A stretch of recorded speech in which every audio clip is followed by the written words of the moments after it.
Assalamualaikum warahmatullahi wabarakatuh dan salam Ramadan saya ucapkan buat anda semua.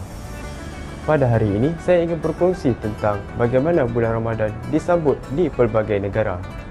Walaupun bulan Ramadan adalah bulan yang sama bagi semua umat Islam, tetapi cara menyambutnya ada berbeza mengikut budaya dan tradisi setempat atau masing-masing. Seperti di Arab Saudi, suasana Masjidil Haram dan Masjid Nabawi adalah sangat luar biasa, di mana jutaan jemaah akan melaksanakan ibadah dan iftar secara beramai-ramai yang diadakan di sekeliling masjid.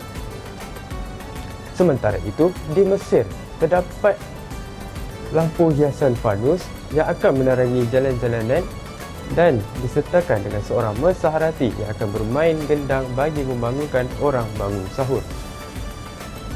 Di Turki, tradisi pemain gendang sahur adalah masih diteruskan. Manakala di Indonesia, aktiviti ngabuburit atau aktiviti berjalan-jalan sebelum berbuka puasa sudah menjadi kebiasaan. Di Amerika dan Eropah pula menjadi satu cabaran yang besar buat mereka semua, di mana mereka harus menghadapi bulan puasa dengan matahari atau siang yang panjang.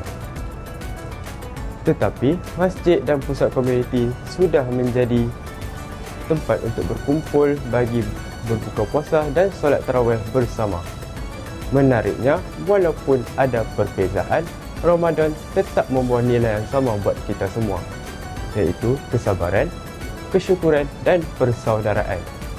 Tidak kira di mana kita berada, Ramadan tetap menjadi yang terbaik untuk kita. Semoga Ramadan tahun ini membawa yang sangat bermakna untuk kita semua.